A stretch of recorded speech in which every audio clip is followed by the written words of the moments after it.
Amazing where he's standing 15 feet in front of a judge saying, I'm here, and the judge saying, I don't see you. How did we get that far? What's going on? Can you explain what was happening, Mark?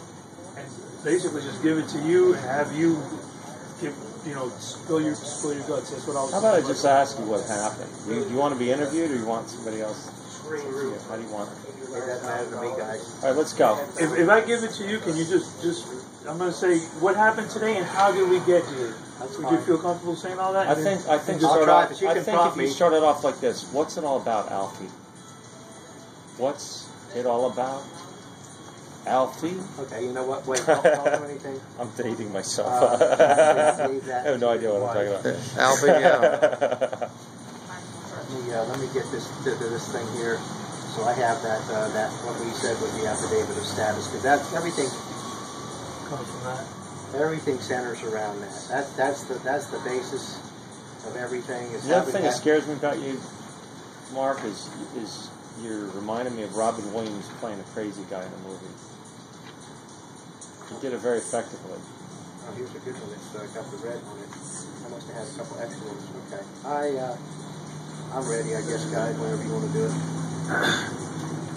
Go. You guys ready? I've been going. Oh, wait, where'd we go? Oh, you've been going? Well, you can edit this out. Yeah, I could edit it at the beginning. Well, what you need to do, you need to kind of introduce yourself, who you do, and what it's for, and then all this kind of stuff, and what the title of this interview is about. And we'll do that on, when do you want to say?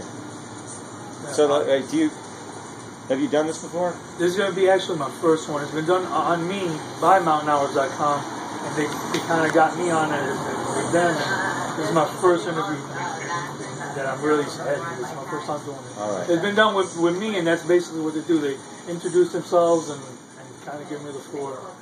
But all right, here it goes. All right, you guys ready? We're gonna say action. Okay. Action. Click. Boom. You're on. Say hi to the Hello, world. everybody. This is Xavier. I'm with mountainhours.com, and I'm here with my good friend Mark Yoder. Several of us today went to Mark's hearing where he took on Polk County Court, and I saw and witnessed the most incredible thing I couldn't imagine. This man was 15 feet in front of the judge saying, Judge, I am here in front of you. Take notice. And the judge, he was invisible to the judge. The judge tells her assistant to call him on the phone when he's in front of him right here, and tells the deputy behind him to call out to him in the hallway. The deputy couldn't believe he was doing that. You should have seen the deputy's face. It was like he was like a little kid that was playing a game. The deputy goes outside, and I can hear in his voice. He was unbelievable. He's yelling, "Mark Yoder, Mark Yoder." He's in the courtroom yelling at the judge. I'm in front of you, Judge. You're violating your oath of office, Judge. You came short of saying you're committing treason. You're very polite in not saying that. But that's what I was witnessing. He said, "Do you see me? Do you witness that I am here?" You know? Yeah, he was there letting the judge know, I am here. So is this the alleged defendant that you referred to? So then, it was amazing for me to see that you're right in front of the judge, and the judge doesn't see you or acknowledge your existence, and everyone in the courtroom is uncomfortable. That deputy was uncomfortable by the whole thing. That deputy approached, when the whole thing was ending, that deputy approached Mark and pointed to Mark to sign some papers, and the judge tells the deputy, "That's not Mr. Yoder." And he's right there. Everybody was in disbelief, myself included, but the judge acted that way. Mark, what happened? How did the judge not see you? And how did we get here? What brought all this on? Can we start there? Was it the invisibility cloak, or how did they not see you? How did all this happen, Mark? Can you please tell us everything you can about the situation? It's amazing. I don't know if we have enough videotape or whatever to tell everything. A brief synopsis of how we got here, not to cover too much territory, but going back 100 plus years ago, Xavier, you have to understand that a corporation cannot deal with you or I. There's an 1883, I believe, Supreme Court ruling. It's Blundell v. Delaware and Rotarian Canal Company. Okay. And in the Supreme Court ruling, there were 3 Supreme Court justices who all reached the same consensus, and that is that a corporation cannot sue or otherwise contend with a natural man or woman. Okay. So the way that they try to use trickery and deceive people these days, because obviously there's a precedent there where they can't deal with you or I, the real flesh and blood person. So they have to use deception and try to make us acquiesce or cop to being this corporate fictional character, your name in all capital letters. If you look at any phone bill, any electric bill, any credit card bill, on your mortgage statement, any of your papers, your name will always be spelled in strictly uppercase letters. On the tombstone, it's in strictly uppercase letters also. They probably don't care. But the fact is that denotes a corporation. In fact, in Delaware, a corporation's name not only has to be in all capital letters, a corporation has to have a middle name in Delaware. So, but in any event, this is just a little tip of the iceberg of how they've been deceiving the people for decades or centuries plus. Now, that's kind of a brief outline. And so what is necessary today in this day and age, whether it's a traffic ticket or a felony case or any time that you're dealing with a public servant, first and foremost to establish to the courts and any public servant that you are the real flesh and blood, living, breathing person, you have to make a declaratory decree. And that's why I've done, and many people have done, what they call an affidavit of status. And there are many different variations of this document, but you can create your own. But basically, you're saying that I'm the living, breathing flesh and blood man or woman on the land, with all of your inherent, unlimited, inalienable constitutional rights protected, and you take it, and you of course you want to have it notarized.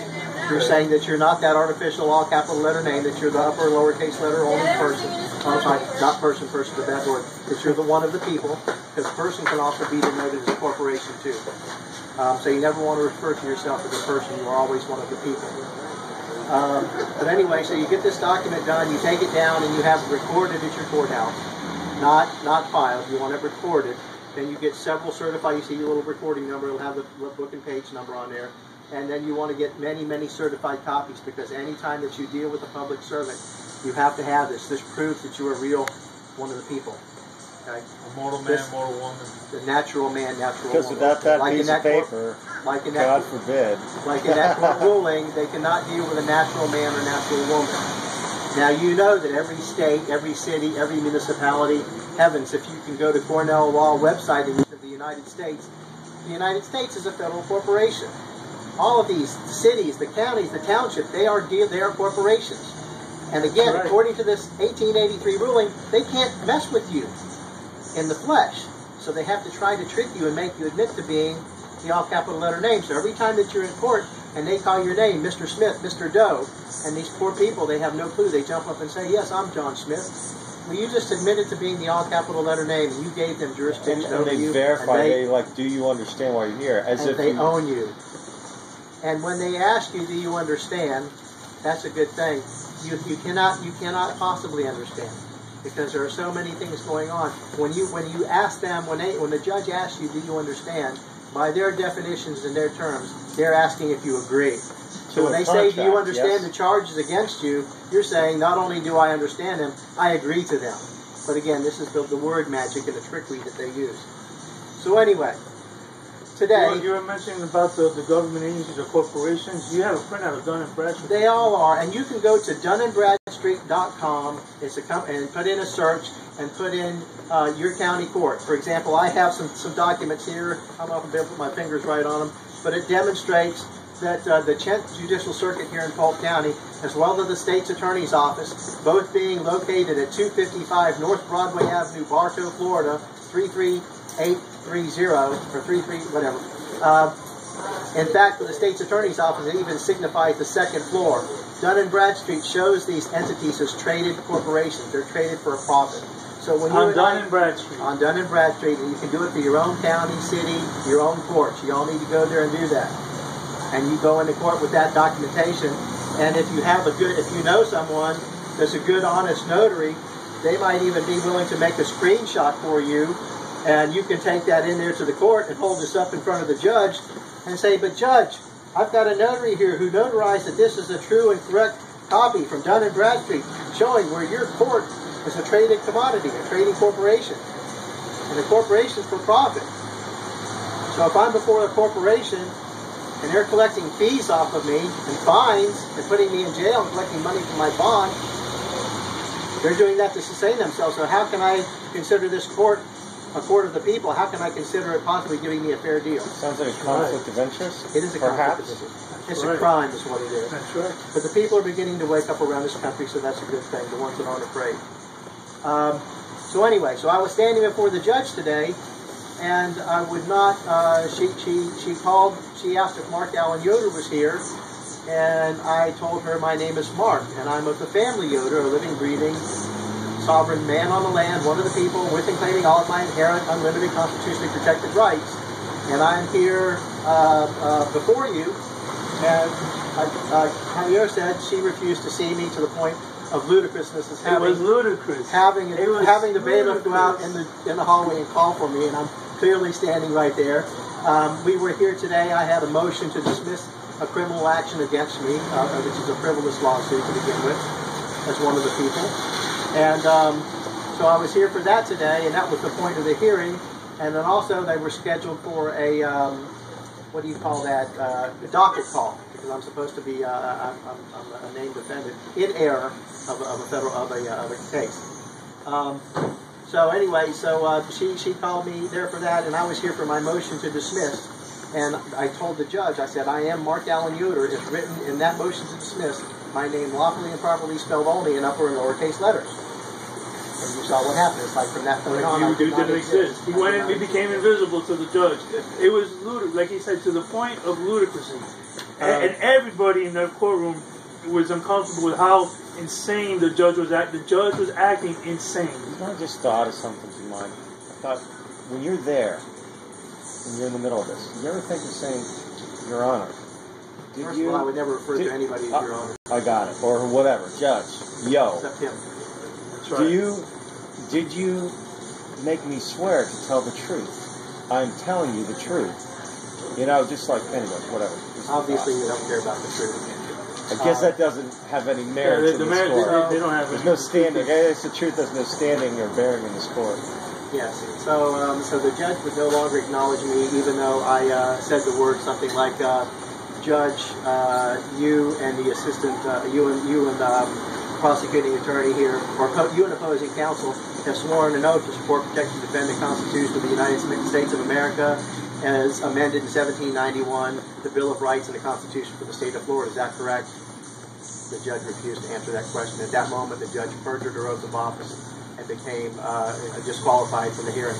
I say this, neglecting to reference the fact that earlier today, in fact, it has been verified now that as of 7:19 this morning, the judge was in receipt of and had taken delivery of a Title 42 action naming her as one of 16 co-defendants.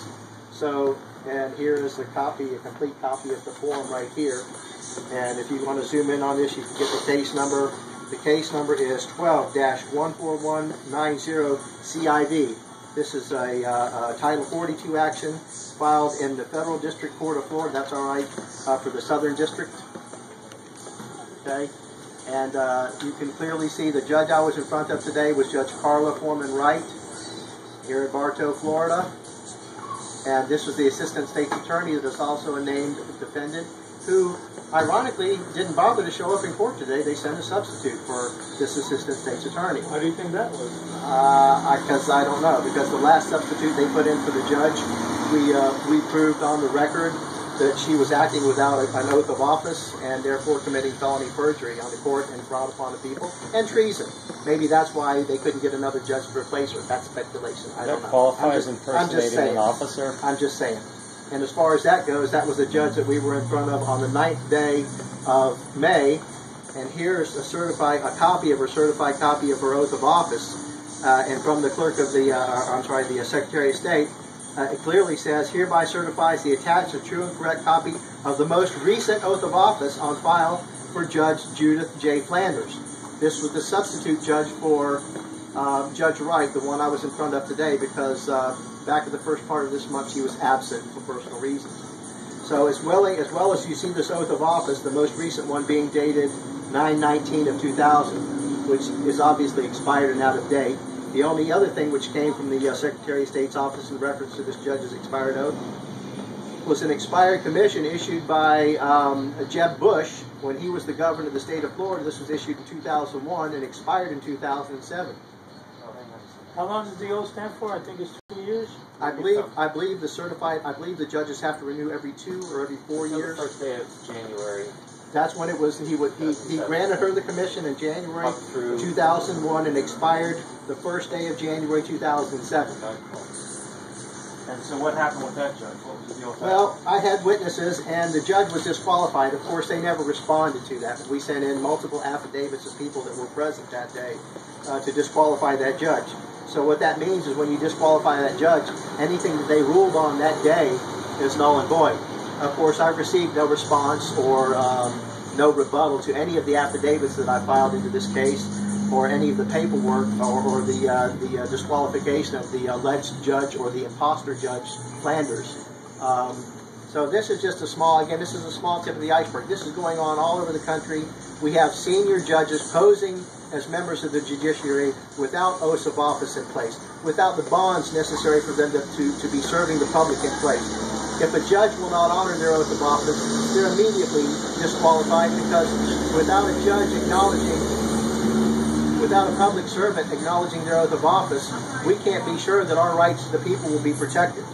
They don't have any authority. They don't acknowledge their oath. They don't have, that's right, they've given up any authority that they may have. But again, keep in mind, this is critical. When the real flesh and blood people dealing with a corporation, that can't happen. So they never have jurisdiction over the living, breathing flesh and blood not entity, the living, breathing flesh and blood natural man or woman. That's we give it up to them willingly. And they are masters of deception and trickery, and it happens every day. People walk in, like I said, are you Mr. Smith? Yes, I am. Well, you just told them that you're a corporation. It is by assumption and presumption every time you walk into that court, unless you file your affidavit of status and you rebut it, assumption and presumption, you are admitting to being the one that they can control under their power. It's also misinformation and miseducation in the public school system. They teach us to be the name and answer to the name and all that time. And what's the first thing that you learn in school when they're teaching you how to write? What are the first things you learn how to write? Capital and lowercase letters. Well, first for me, it's all capital. I learned how to write the uppercase letters before we even started the lower stuff. That's right. So it's by design and it's by deception, and they start with the little ones to educate them in a way to make them susceptible to their procedures and their methods and their deception. But the other thing that we have, like I said, with that judge Judith Flanders, you saw a copy of it.